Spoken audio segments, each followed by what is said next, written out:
How you doing? Welcome back. What a great month this has been. It's been Pride Month, and we've been talking around here that the idea behind a month like this is one that we want to, I think what has emerged from some of the conversations we've had around this is that things that matter to us should matter not just in the months that we're supposed to remember them, but they should matter to us all the time.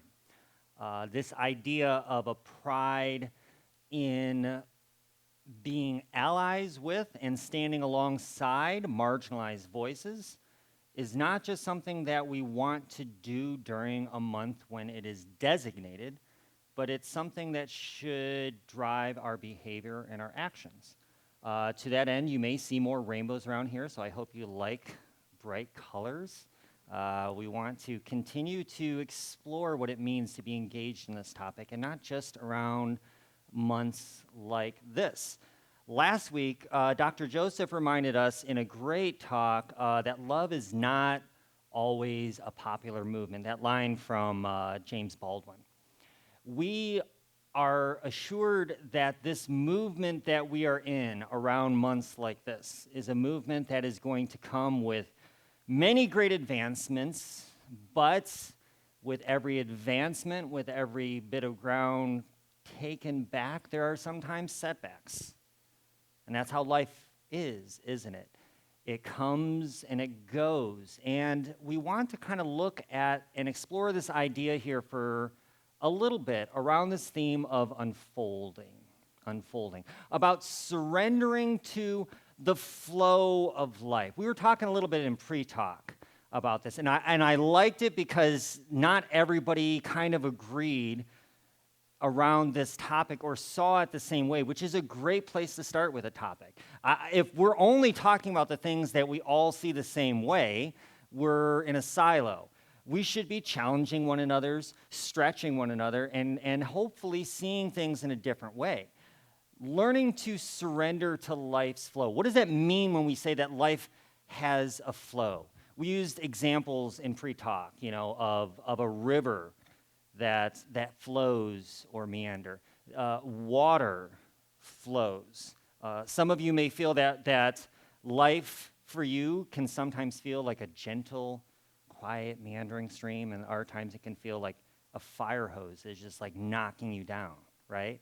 What does it look like to surrender to the flow of life?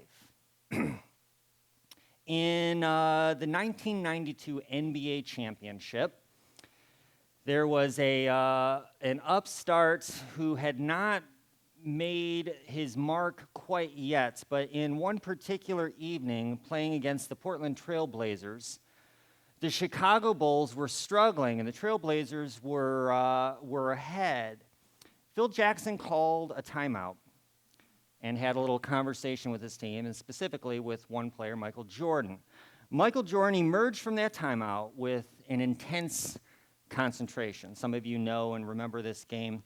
He would go on in the next 18 minutes to hit 6 three-pointers. And after one, if you have watched the video of this online, after one three-pointer shot, he's kind of jogging and he kind of does this shrug to the sidelines, like, I don't even know what I'm doing here. This is incredible, right? And they went on to win that game, and he described it later on as being in the zone. And within sports theory, there is this philosophy, this zone that people talk about. A flow state is a concept in both sports and work that talks about a certain state that you can achieve where you almost get better by trying less. You focus less on what you're doing, and you kind of go with the flow of what it is. Now, this, of course, doesn't come without work. Now, the only reason that Michael Jordan could shoot all those three-pointers is because he had put in the work. There's the idea around the 10,000 hours of work, and whether or not it's thousands of hours or not, there is time and intentionality that goes into growth.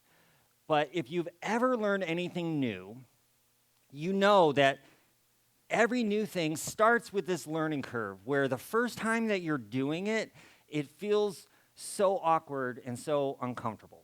I had a friend last year who was into disc golf. Any disc golfers here in the room? That's a popular sport. Oh, not many, okay. A couple. I was new to it myself, and I mistakenly thought, oh, yes, I've thrown a Frisbee on the beach. I can throw a Frisbee against a thing like that, and this should be easy. My first indication that this was different is when he showed up with a backpack with not just one Frisbee, but dozens of different Frisbees. And then he was trying to explain the numbers and the distance and all these different things. So already I was feeling intimidated. And I got up to the first tee to throw off, and I was the last one to go. I'm trying to observe. And he comes up and he throws it. It's a beautiful throw, nice, long, straight. And then the other guy that we were with there, he throws it too. Beautiful throw. And so I come up, and now I'm nervous because I've been kind of doing some practice beforehand, but it's like my first real throw. And so I am really concentrating, and I just chuck it as hard as I can, and was like humiliated to see it just kind of do this number, right? Like theirs were like so far. I had to like throw 2 or 3 times just to catch up to them. So I'm like, okay, there's more than just a simple throw. So they're coaching me as I go, and they're telling me all the different things to remember. So stand like this. You know, you should kind of do a flick and a twist with your wrist. There should be like this kind of a motion. Think like a whip. Stand with this foot here, and then you want to land like this, and you want to kind of twist. And the more they're telling me, the more I'm trying to remember in my head all these details. And each time I got up, I was doing worse because I'm trying to focus on all the things to do, and you know that you can't succeed by thinking about all the different things that you need to do. When athletes step into the ring, into the courts, onto the field, the ones that we admire, the ones who make it look effortless, are the ones who have put in the time, put in the work, but they've gotten to the point in their career where for them, there is a flow state that they achieve. There is a surrender to the process.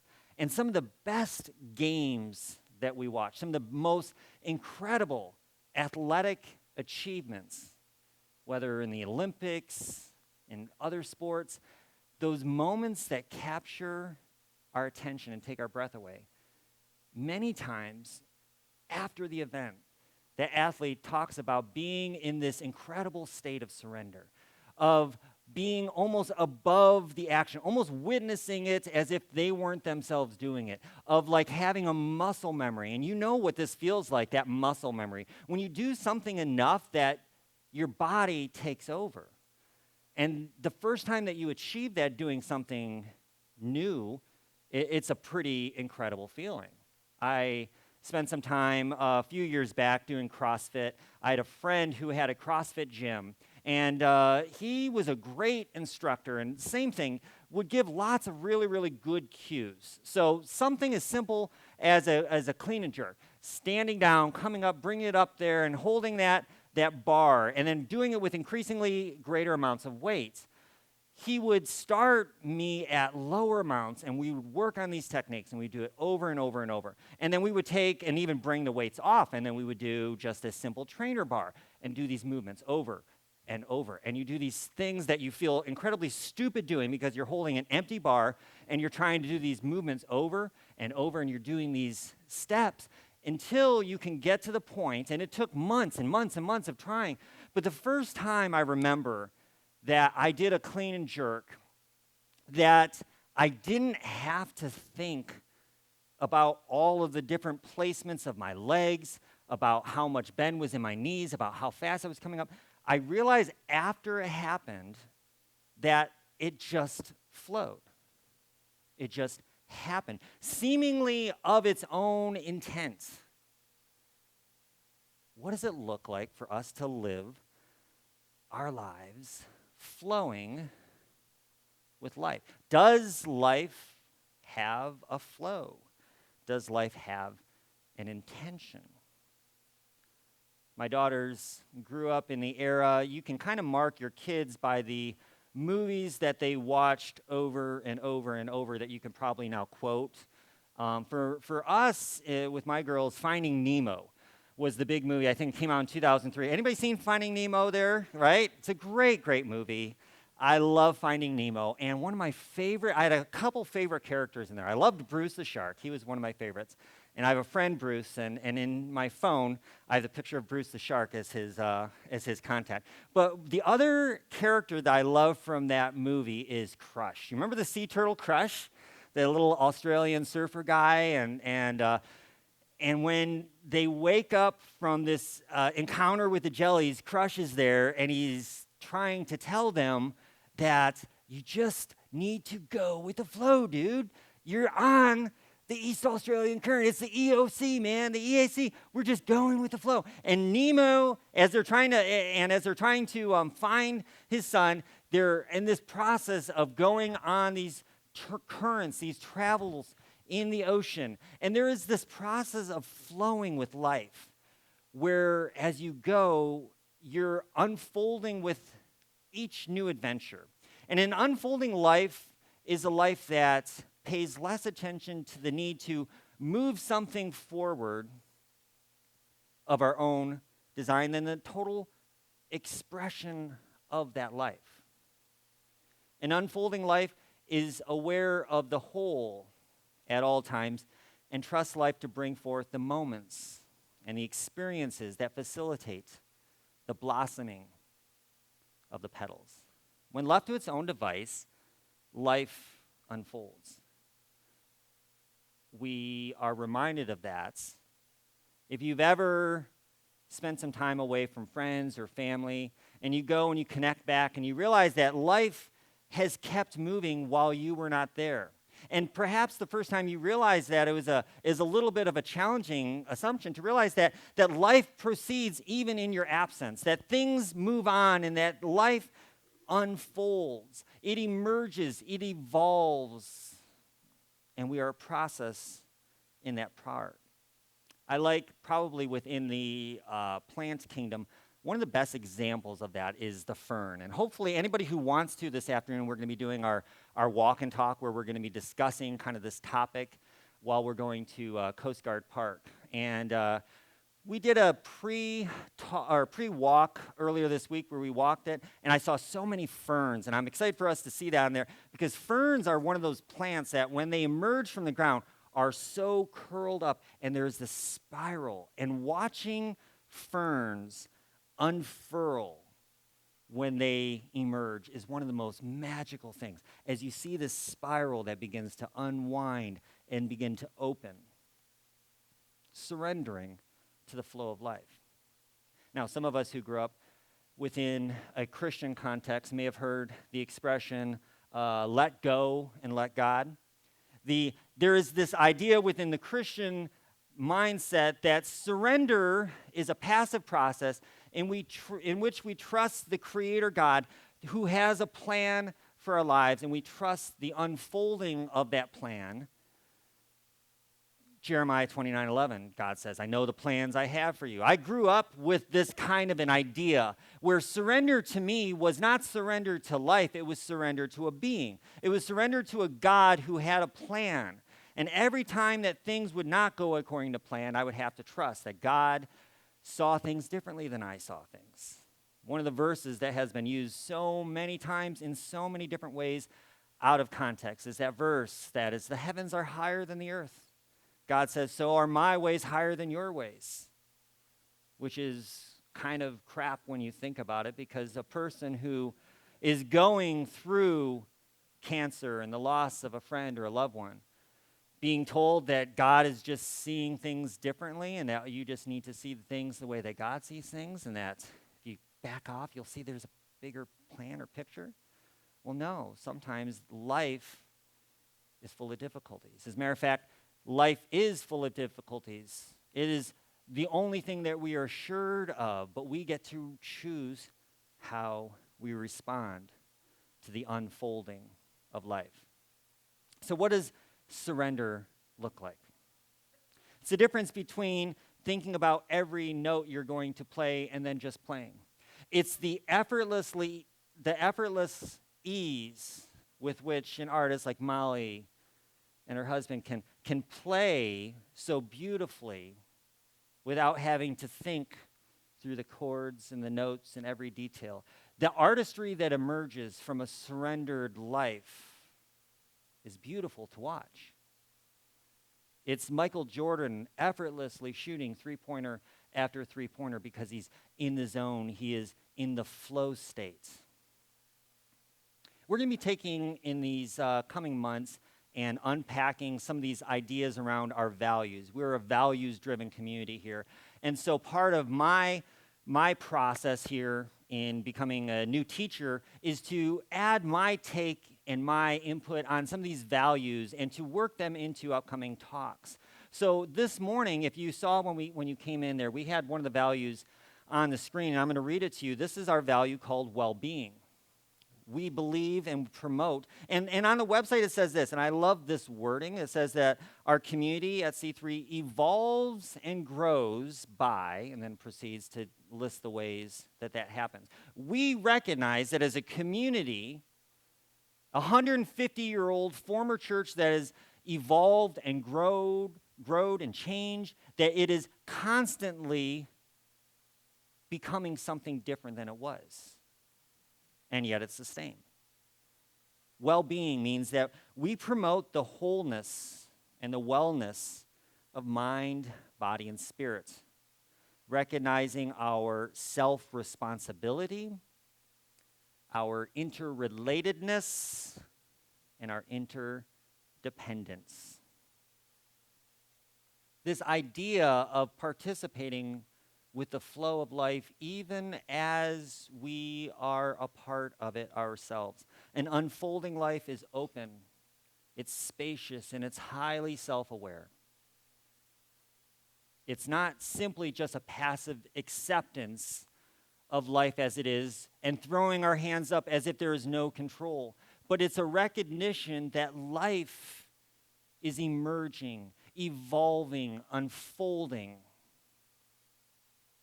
And we can fight it, we can resist it, or we can lean into it. We can go with the flow of life, not in a passive way of surrendering all control. But sometimes surrendering to the flow of life can be one of the most courageous, most difficult things that you can do. To surrender and give up our control, and to recognize that there are things happening outside of our control. I first read a book back in 2022, and it was a powerful book. It was impactful to me. The book is referenced in your bulletin, and the quote is one we're going to read from this morning by Michael Singer. Some of you may have read his book, Untethered Soul, which is a great book. His book, The Surrender Experiment, is kind of part memoir, and it tells the story of a simple experiment that he undertook in life. And his story is quite fascinating. It's a book that you don't necessarily have to read to get the idea, because this simple concept could be stated pretty easily. You see, Michael found that for himself, as a person who practiced meditation and as a person who learned to be open to life, that there was a way of being in the world in which you could actively accept the unfolding of life as it comes, instead of trying to conform life into what we want it to be. And that's a very important differentiation, because we have life coming at us all the time. We exist in time, with time coming and events happening, and we can sometimes see ourselves as a passive, inactive participant in the flow of life. But recognizing the flow can be subtle, it can be powerful. It's the sailor who looks to the sky and looks to the water and reads the flow of the wind and orients his vessel in a way to capture the wind and to move through the storm. It's a way of orienting ourselves so that we can participate in the flow instead of trying to fight the flow, instead of trying to create our own flow of life as we wish it to be. So Michael Singer found that as his logical mind became quieter, his intuitive mind grew stronger, and his solutions became self-evident. And solutions, he found, always came when he needed them, and he would surrender to the circumstances. And the question he asked is, what would happen to me if I just inwardly surrendered my resistance and let the flow of life be in charge? Now, that sounds on the surface. The first time I had a friend recommend this book, I went into it very skeptical because it sounds kind of like one of those woo-woo, just like go with the flow, and the universe is in charge. And we know those people, right, who are kind of a little bit disconnected from reality, and you're like, good for you. I'm so glad you can have that attitude, but like, you need to do some things here. But this is a more active participatory process than just passively surrendering. And what he found is that there was a way of orienting your life where you could be open to the unfolding nature of things and circumstances and people with an openness of mind and heart. This is the quote that's in the bulletin. He said, "My formula for success was very simple. Do whatever is put in front of you with all your heart and soul without regard for personal results. Do the work as if it were given to you by the universe itself, because it was." He went on to say, surrender taught me to willingly participate in life's dance with a quiet mind and an open heart. Can you see what I'm talking about here, about this not being a passive, laid-back approach to this is life, I guess this is just the way it is. This fatalistic surrender as opposed to an active participation in life. An active engagement. Surrender to the flow of life means that we orient our world view. We orient our lives in such a way that we can be prepared to accept all of the joys and all of the sadness that life brings. We move through life with the sails of our vessel wide open. And that means that sometimes the winds of life are going to blow us along in blissful journeys of love and peace, and it feels like everything is going right. And in those times, we talk often about going with the flow of life, because that's when it's fun. Like, man, it just seems like so many good things are happening right now, and it just feels like life is hopping. And life is good, and I'm excited. And oftentimes it feels that way in the spring, and it feels that way in the summer. And in our lives and in our seasons, we know what it feels like when life is just flowing. And we're in the groove, we're in the zone, and we're participating. But then, as we heard last week, sometimes love is not always a popular movement. And sometimes love doesn't always win. What does it look like to participate in the flow of life when we are surrounded by trials and challenges? Remember this poem? I shared this back in January in one of my first talks here. Kent shared it a couple weeks ago as well. This is Rumi's Guest House. This is a favorite of mine. And he talked about, Rumi said that this being human is a guest house, and that each morning is a new arrival, a joy, a sorrow, a meanness, some momentary gladness that comes in, and that all of these guests are to be welcomed in. So, what does surrender to life's flow look like? Kent said this in the idea of the mystical. It's a way of orienting our world that we are open to the mystery, the wonder. This surrender is a process of openness. It is opening the doors of our house and opening our windows and saying, come on in. Whether we want it or not, whether we think that it is what we had in mind or not, especially if it is not what we had in mind. Surrendering to the flow of life and recognizing that there is a process, there is a dance that we can join. There is a way that we can orient our way of being in this world to participate in the flow of life instead of fighting it. This openness to life is something that I don't want to simply just talk about. This is something that has emerged from my own life. I would say especially in the last 3 or 4 years, Lisa and I have had this lesson, I want to say drilled into our heads over and over and over, which is sometimes what it feels like life does. This process of not knowing where to go, this surrendering to the unknown of life can feel scary. When we think that there's more that we can do, but we've done all that we know to do. We've laid all the groundwork we can lay. We've prepared everything we could prepare. We've done all that we can do.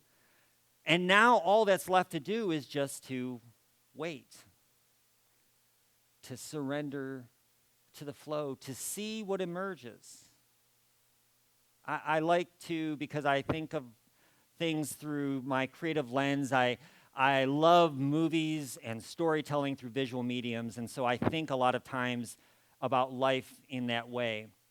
And I like to think that when it comes to challenges in my life and in the last couple of years, Lisa and I have kind of used the language before that maybe that character just hasn't been written in the story yet. There are shows that I love that have pivotal characters that come in crucial moments and that move the story forward. And in life, we are both participants in the story and we are the authors of the story. We get to write the outcome and participate, but maybe the characters haven't all been written in yet. Maybe that next chapter is coming, and this joy that you're experiencing is about to turn into a tumult of catastrophe and confusion as some new guest arrives and turns your house upside down. But Rumi said, welcome and entertain them all. Because perhaps they have been sent as a guide from beyond. This openness to the flow of life is what we want to spend some time with here in the next month as we explore what it means to orient our world, orient our lives to participate in this flow, to cooperate with life's grand unfolding by allowing our lives to unfold within it. So when we wrap up here and as we're going into our week and our walk, I want to just take this idea as we're kicking off this concept and asking, what is it that's happening in your life? What needs to come out? What wants to happen? What are you denying? What are you allowing? What are the areas that we can surrender and experience the flow of life? What are the things that have yet to emerge? Thank you for sharing your time and this planet with me. May we, moving forward, learn to surrender our lives together and surrender as a community to the flow of life as it emerges. Thank you. Namaste.